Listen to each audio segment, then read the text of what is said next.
Good afternoon, everyone. Happy Friday. Happy Labor Day weekend. Just want to give you a brief introduction of a call I had with Daniel Schlein. He is a financial advisor over at Alliance Advisory Group. They're located right downtown in Buffalo. And for a guy who says he does not like selling, he has grown his book of business tremendously. And he goes over how he did that and how he is currently doing that, going from selling financial services to his college friends and colleagues to now working with business owners all over Buffalo.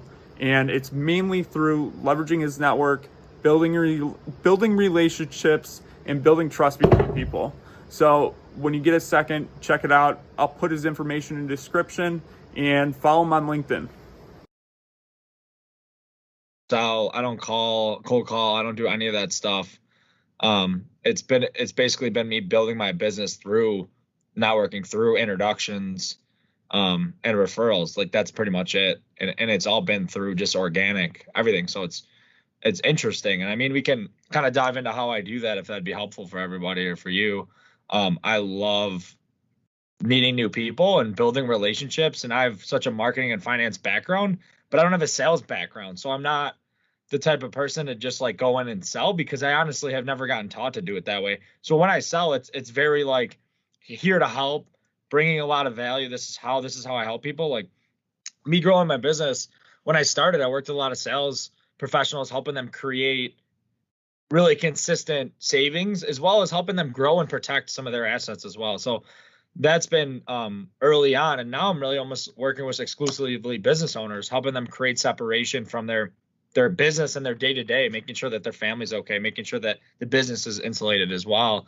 So it's been very organic how I've done that. And I guess we could dive into a little bit more, but I guess let's take a step back. Tell me a little bit about like what you've been doing with the tech company and some of the sales you've been. But for the last week, it's been really good. I mean, there's tremendous opportunity there. And one of the biggest differences from my background in sales, being in business consumer initially with LA Fitness, and then transitioning into business to business with FlexLoom, while you're selling a tangible product. Here, now we're selling a solution. So this is why it might be even better talking to someone like you, because how I relate to it is, why does someone go to a trusted financial advisor versus just getting information about the market online? Or why does someone go to the same doctor for 20 years if they're out of network and they have to pay more? And it's probably because they trust that individual. It's not someone that you're pushing off and you're trying to pursue. And I think it's really important within technology to bridge the gap between the complexities of products and the end user, and how the implementation of our solutions is going to benefit the end user. And that's a tough disconnect right now. So how can we bridge that gap and build that trust with our prospects, if that makes sense? Yeah, no, thanks for sharing that. I mean, that's a great background. I love the persistency that got you a job and it's going to get you sales. It's just, I think twisting in some of the stuff that I basically, I'm on the full other side of that. Like I don't make cold calls in any way. I don't do that. I truly build relationships, and through that I get clients, and through clients I get other clients. So like every single one of my client usually introduces me to at least 1 to 4 people, maybe even more than that, depending. That turns into at least another client or two every single time. I'm not going to explain how I get introduced to people, but like how I get in front of those people to begin with is truly asking a lot of questions, saying, hey, but I know we've met a few times. We've been going back and forth on LinkedIn. We've known each other for a little bit of time. Like, tell me more about what you're doing. Like, how can I help you? And I'm the type of person to say, you know what, Ben, you should, I know a company that might be a good conversation. Hey, you should meet this person. You should meet this company. Hey, why don't you talk to my buddy who's in a similar position, see how he's been getting some success, how he's doing that. So I connect people for basically a living. And at the end of the day, I always tell people, hey, this is who I work with. This is how I bring value to people. And this is the success stories that I've been doing. I'll always tell that to somebody like, hey, when I started out, I worked with successful sales people, creating a lot of consistency for their savings, as well as helping them build assets and protect everything that they're doing. And like, you're like, oh, okay. I'm like, so like after I bring somebody like you, like I introduce you to a few people, we're having drinks, or maybe we're getting lunch again, or we're grabbing a coffee. Maybe we've met a few times. The uh, Organically, you're going to be like, hey, my one buddy is like a pretty successful salesperson, or hey, I've been doing some great stuff in the sales world. Like maybe I need to have a conversation with you. Like, what do you think about this? And I'm just a sounding board for people about finances. Yeah. Hey, I got a bunch of debt. What do I do? Hey, I was thinking about purchasing life insurance. I just had a kid. Like, what are your thoughts? Hey, the market just like went down a lot. Do I put more money in? Do I take my money out? Like people just call me or text me or reach out to me, or I see them and they ask me these questions. I'm not the type of person to give blanket advice to people on the spot, but I'll be like, hey, Ben, we're out for a beer. You asked me a couple of questions. Maybe I'll give you a baseline, like a teaser. But then I'm like, hey, why don't we set a meeting next week over the phone and talk a little bit more about it? Let's jump on Zoom. Let's jump on Teams. Yeah. So like it's an organic feeling, but I'm not calling them being like, hey. Yeah. It's different because of the solution. I'm very like service oriented. I'm like being that person to always call around your finances, being your advisor, your coach, all that stuff. You guys are really going in to bring a solution from a tech standpoint, which is a little bit of a different conversation, but you'll never get in the door. Like I always say, if you want a job, it's be persistent or know somebody in the door to get from the first interview to the second. Exactly. Like, if I ever went to get another position somewhere, I would probably skip the first interview and the resume, and I would go right to the second person. And I would go in and do it because that's just how I work. Like I would probably know multiple people in that company. So I've built out a network over multiple years to just basically by helping people, whether it's financially helping them working with them to bring confidence and clarity in their financial world, or helping them get a job, or introducing them to their next client, or all these other things that I've done just organically to just build my own business that way. So like I couldn't even tell you how I would pick up the phone 50 times or 100 times in a day and call people. Never done that, never would do that. That's just not my style. Other people are great at that. That's how a lot of people get sales. Maybe if I mixed that in, I would have more sales. I don't know. But like you're looking at sales as that's it's a section of it.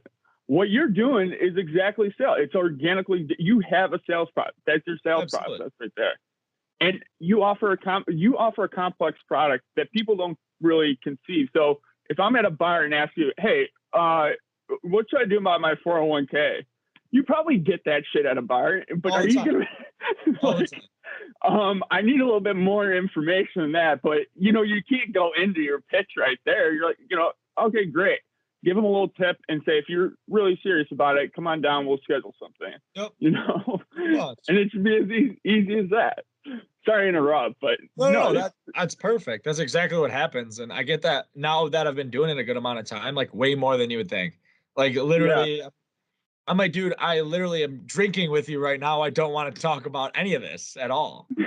And I usually tell people I'm like politely, basically, hey, what day works next week? Cool, it's on the calendar. F off is basically what I tell them. So I'm like, cool, we'll talk next week about it. Let's have another drink. You know what I mean? Or like because like there's no reason to kind of dive into it. I mean, of course, I talk about it a little bit, but at the end of the day, it's just organic. And through networking, it's all building relationships. And if you could do that correctly, I'll give you an example. Over the last bunch of years, I've been building my business, starting with sales professionals, medical professionals. Now I'm really working with business owners. I built a million relationships. I have around this area. I have a lot of great relationships, which is awesome. I was doing pretty good and decently successful business so far, nothing crazy. And all of a sudden, the coronavirus hits. Everybody's panicking. The stock market's down. All these uncertainties, everything's going on. And I was like, how am I going to do business now? Like I took a step back. Like what? No one wants to talk about money. What I did was I called every single one of my clients. I booked that week or the following week a review for at least 15 to 30 minutes to go over everything we've done with them, see how they're feeling, what is going to change over the next few months, all that stuff. Through the value that I've brought in them before, a lot of them were good to go. A lot of them didn't even have questions. A lot of them were like, I don't care, whatever. My money's down, but a lot of it's guaranteed. I have savings. I'm fine. I'm not going to lose my job, or maybe I did. And I helped them as much as I possibly could. Through that conversation, guess what I did? I was like, hey, this time's getting a little extra crazy for people. People are super stressed out around money. Who have you heard that's talked about their money or you think hasn't maybe done what you guys have done to get them in this position, that I might have a great conversation with. I remember you mentioned your sister Sam, your parents, you mentioned your friend over the past process or two. And I just get introduced to a bunch of people. And over the past 6 months, I've done more business than I've done last year. So like, now let me go for it. I guess so. B2C, I could see how that could be. Your pool of candidates is a lot more. Now, when you're working with business owners, how has that changed, if it's changed at all? So business owners, right as this all started, were like we're not sure if their business was going to last. Others were thriving in it, depending on the business. Yeah, that all being said, if you were one that we weren't sure if we were going to last, I did everything I could to bring them people that might be able to help them succeed. Maybe a marketing person that can help them get the word out a little bit better. Maybe me just helping them get into the bottom line of what we have to make on a monthly basis to survive, on a weekly basis, really helping them and bringing as much value, working with them almost daily, a couple of times a week, whatever it may be, to just try as hard as I could to just keep them afloat for as much as responsibility. Yeah, of course. So I was just that resource to answer the phone and help as much as I could. Or if they were thriving, let's capitalize. Let's maybe do this, and this. Let's make sure your employees are going to stay. Let's huge retention stuff. Let's do benefits. Let's talk about 401k plan. All this other stuff we could talk about. Think outside the box with them on the upside. But if you're on the down, I was just there. So now that they're actually survived, or a couple kind of went through just because they were too early, they actually survived. Guess who's the guy who's helping them with everything? Me. Guess who they're introducing? All their business owner friends are coming to me. So like, that's just because I was there to bring as much value as I could. And a lot of it wasn't even financial value. A lot of them was connections.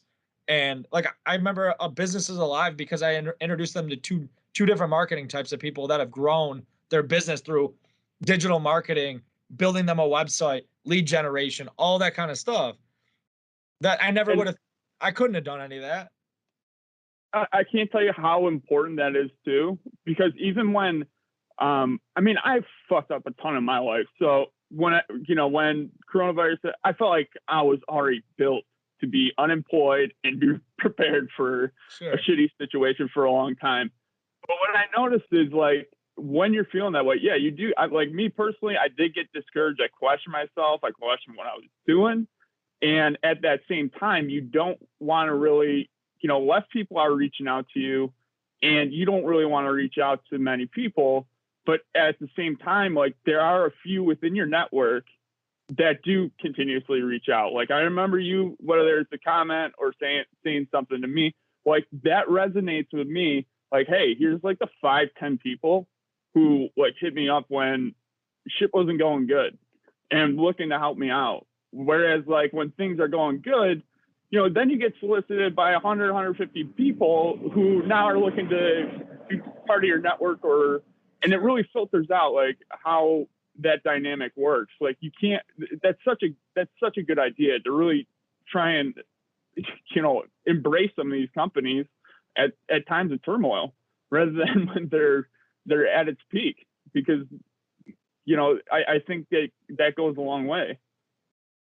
Yeah, if I was going to give one piece of advice to someone starting out in a new company in this demographic, like what's going on in the world, whatever it may be, is I would say be visible. Make sure people know what you're doing. So like, for example, I coach some of the advisors in my firm, and there's some new people starting, and there's some people that started over the last couple of years that are on my team, and I've helped them through a lot of different things. What I tell them is, so for example, I might be more of a senior advisor. My team's more senior, and they're doing some amazing things in the community. If you just started out of college or whatever it may be, you're not an expert in financial advisor. You're not a financial planner with the CFP, and you've not been doing this for years. But over time, learning from me and some of the other people, that we have the resources. We're helping people. We're bringing a lot of value, all that other stuff. And when you believe that, guess what? You should tell people that your team's unbelievable and they've been helping so many people just like yourself. And that being said, if I just started tomorrow or yesterday, what would I do? I would want to be visible. So like, use LinkedIn. I saw you posted a video a while back. You're using it a little bit more. Just be visible. And if people know what you do, all of a sudden, it took a little bit of time. It's not going to take 20 minutes and you're going to make a bunch of sales. For sure. But over years of doing it, organically through just even the coronavirus time, friends of mine that I went to college with, high school with, haven't seen in years, were calling me, "Hey, I just lost my job. I got 100 grand in a 401k. What is that? What do I do? Do you do that?" I'm like, I might. I don't know. Let me look at it. We'll see. Like, you know what I mean? Like, hey, I got 300 grand in an account. I'm not even sure how it works. Hey, I'm contributing to this, and this. And I'm like, I didn't even know people knew I did this stuff. And all of a sudden I probably got 20, I would say probably 15 incoming calls or messages over the past, probably the first 3 months of the virus, just saying, "Hey, do you do this?" Literally, I swear to God, they all said, "Do you do this?" "Hey, do you sell life insurance? Do you do this?" Like, I'm like, I guess, you know what I mean? And like, I'm a planner. I do it all. And I really build people out plans. But like, either way, taking a step back, if they didn't know I did it and my name wasn't out there all the time, like you just said, you're seeing me everywhere. Be visible and make sure people know what you do. Because, for example, if I knew exactly what you did and someone brings something similar up, guess who's getting an introduction in its second? "Hey, I got a good friend of mine actually does some of this stuff. Not sure if it's the right fit. I think it's worth a conversation." "Okay, cool. Here, done." I put you in a text with that person, and all of a sudden, you got a chance of making a sale. Like, that's the deal there. So like, if the more people are talking about me and what I do, how I'm helping them, how they feel about everything going on, I tell my clients, don't keep me a secret. And I say, don't tell them what we've done. Tell them how you feel about what we've done. You Yeah. walked in super nervous, not sure what to expect. After meeting two, you just said that you're feeling a lot more confident. You're feeling really good about everything. You're glad we did this. All right, we'll say all those Yeah. words to your friends and then I'll give them a call, or you can connect us. You know what I mean? Like, done. That's just, I guess the crazy part is like, I'm picking up cans and eating ramen noodles, and you got people hitting you up with 100,000, 300,000 in their account, not knowing what you do. Like, it's just the visibility over years. That's all it is. Oh, I know. I know. It's just funny. I'm like, man, how'd they acquire that 100 grand or 300 grand without a financial advisor? You know, but that's just so funny. It's so true though. Like, everything you're saying is so true, and especially in Buffalo and Western New York, this is probably I've never lived anywhere else where everyone is third party relationship from everyone else. Everyone knows someone around here. So you building that entire network, I bet you, if I asked anyone who's business related in Buffalo or part of that network, is going to know who you are, or they know of someone who knows who you are, Sure. So it's because it's just such a small knit community too. Like, yeah, it's semi big, but and that reputation goes around rather than trying to sell people constantly. That's not a sustainable type of, process. That's why I'm very like you in a sense where it's like, I would never advise someone to buy something that is not right for them, or ever try and sell something without even knowing what the hell they need, So, I'm just really glad we had this conversation today. You might probably post this on whether it's I'm definitely going to send it to my team, but even like my website and stuff, I think it'd be pretty good content as long as I have your authorization. Yeah, I don't care what you do with it. Sounds good to me. Just a heads up, you did swear in it, if that matters. That is that is true. I'll go ahead and edit that out. Yeah, I mean, the name really of the game though, and the challenge of my industry and sales in general is you got to do what I'm saying this is like, because I knew I was going to succeed in this business. So my mindset was already way over here. It was already in the future. So the challenge now becomes is I still got to eat though. I still have to make sales today, not get my name out there for 10 years from now, 5 years from now, 3 years from now. The name of the game is I still have to eat and survive to get there. So I'm seeing 3-4 years of networking pan out. But 3 years ago, I still had to eat that day. So I still had to make those sales. I still had to make those calls. I still had to get introduced to people to be able to sell to them.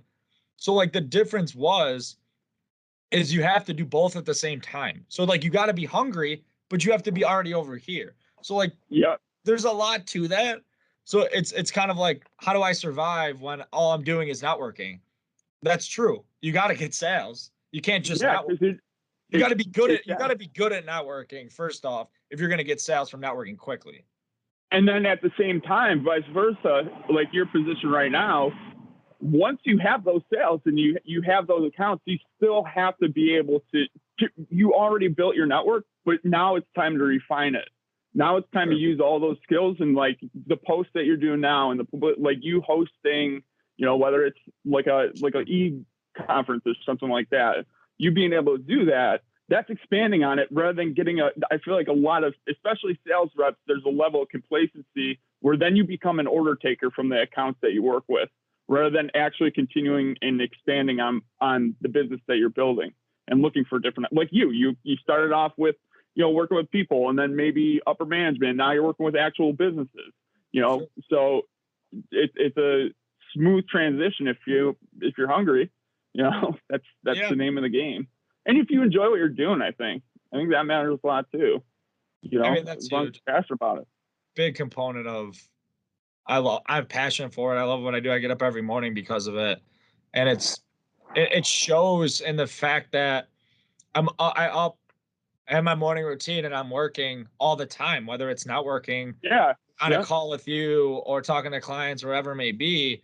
I'm always doing something. So like, I'm always like, for example, I've played in probably 5 golf tournaments this summer. They're all just fun. I mean, having a drink with some new people, swinging outside. Very nice. Oh, okay, cool. Sweet. Yeah. You know, and it's not even. And I was like, hey, I'll get your card at the end of this because we're going to drink and like have a cigar together and like ride in the car and have some fun. Like we don't need to talk anymore about business.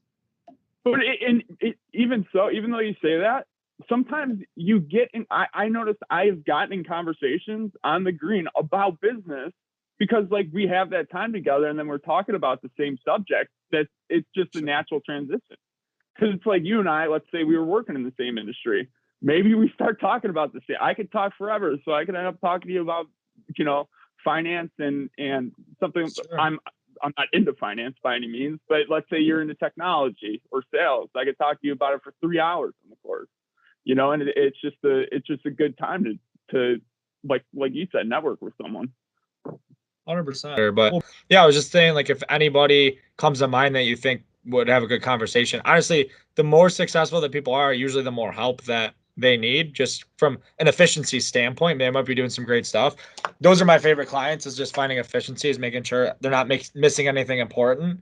But yeah, if any of them comes to mind in any of those categories, sales, medical professionals, business owners, I work with a lot of all of them. So yeah, just keep me in mind, and I'm always open to having a conversation.